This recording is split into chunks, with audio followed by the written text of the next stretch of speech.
Hi everyone, I'm Daisy Rocha and this is what's happening in Brazil. We start by updating you on the latest news from the country.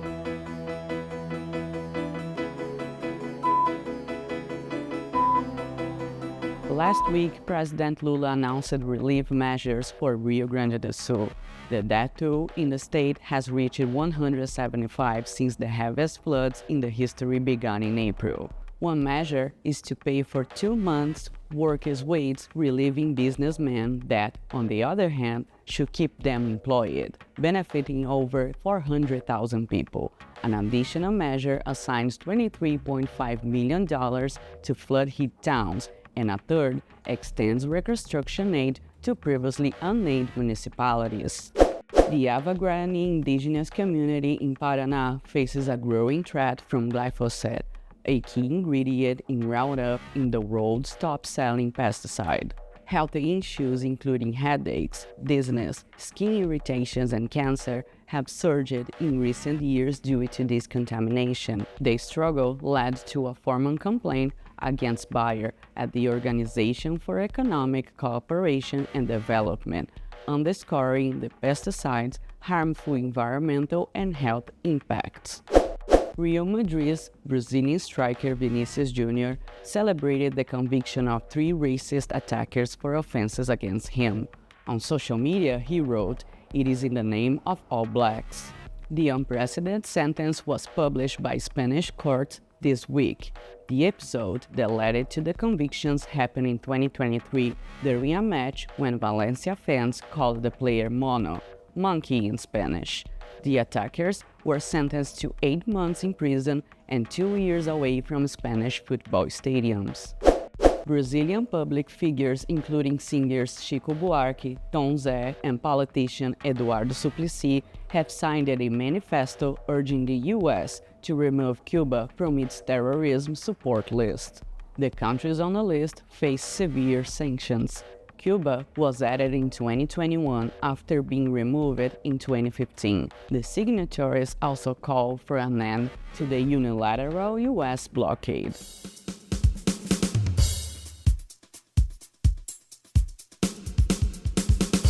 Last week, in the state of Paraná, the Nature Journey was organized by the Landless Rural Workers Movement, known in Brazil as the MST. Tons of seeds from endangered species were airdropped during the second edition of the event. Find more about the action on today's Story of the Week. Raquel lives in the Fernando de Lara Landless Encampment, one of the communities benefiting from the aerial sowing of Jussara palm seeds. She was touched for contributing to the sowing from inside the Federal Highway Police helicopter. The first day of the journey was in Quedas do Iguaçu, where her encampment is located.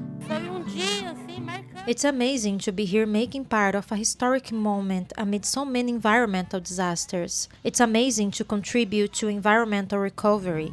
4 tons of Jussara palm seeds, considered the açaí of the Atlantic forest, were airdropped on the legal reserve areas of the Celso Furtado settlement and its nearby communities. The species, which is threatened with extinction, was one of the reasons for the movement to create the Nature's Journey last year in Paraná. The initiative is part of the national plan Planting Trees for Producing Healthy Food. The MST launched the project in 2020 to plant 100 million trees by 2030. In this edition of the journey, there was a visit to the 67-hectare area covered by the aerial sowing of Jussara pulp seed airdropped last year. The seedlings are, on average, 14 centimeters high.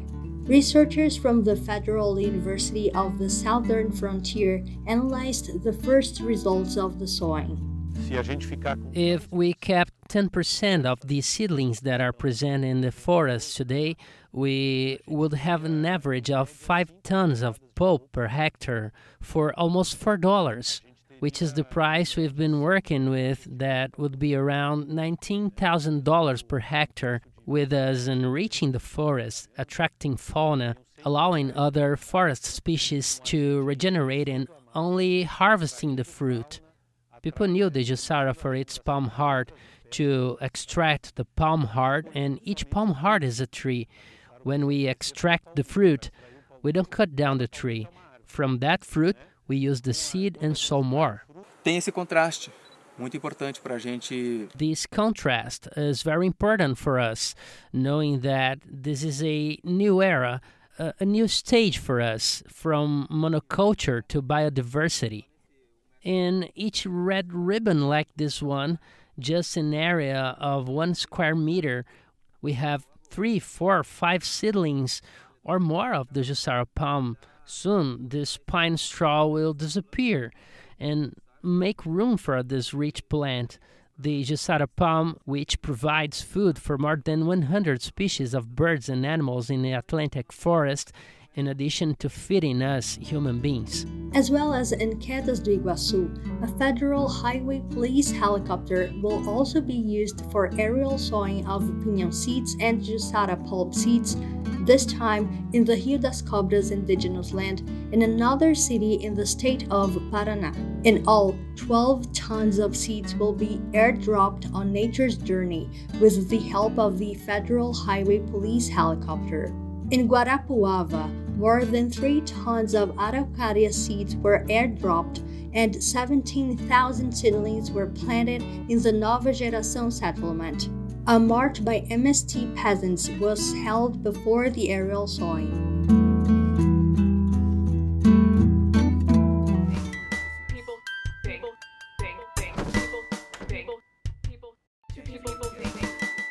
This week's Culture Talk features an exclusive interview with singer Mayra Andrade, stressing the links between our country and Africa and the importance of art as a tool for bringing people together. Andrade has a strong connection with Brazil and recently toured here. Penumbra já invade espírito, lágrima na petunha, grito, virou amor, nossa fraternidade surdo. Eu acho que os dois lados teriam muito. I think both sides would have much to gain, and Brazil would become stronger by getting closer to Africa.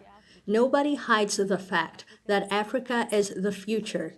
I feel at home. That's exactly how I feel.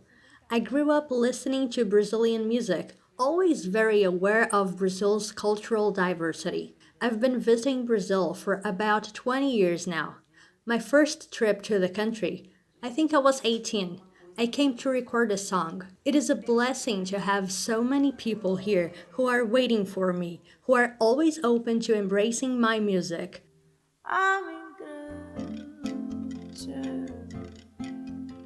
Eu noto que o Brasil está muito desconectado. I notice that Brazil is very disconnected from what Africa is today, what cultural and musical production it has.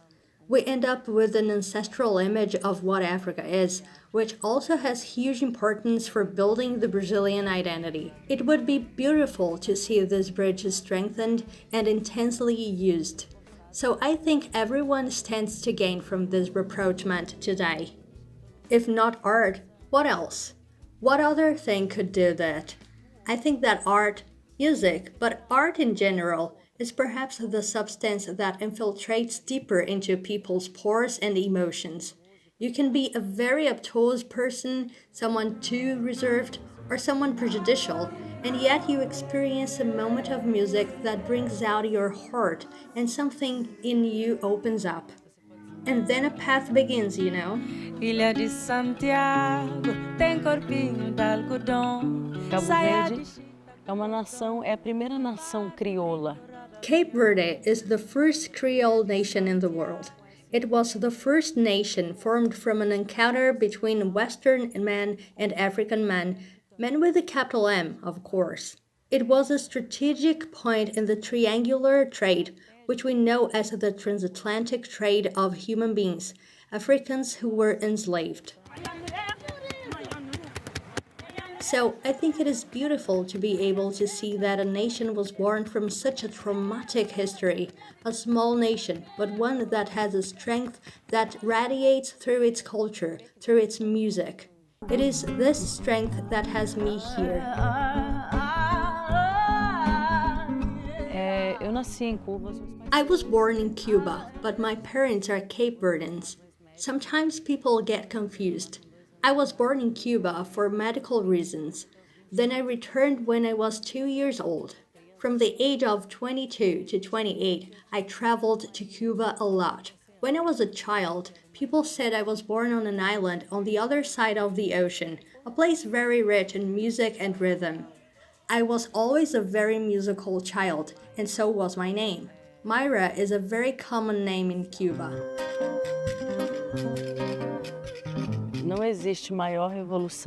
There is nothing more revolutionary than becoming a mother.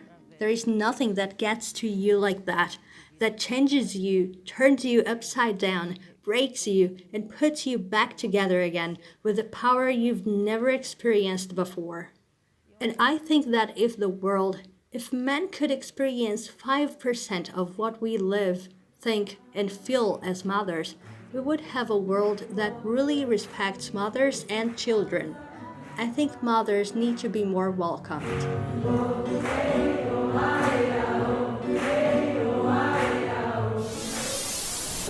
Did you like the show? So hit the like button and share it with your friends. Don't forget to subscribe to our channel to receive notifications. We will see you next week.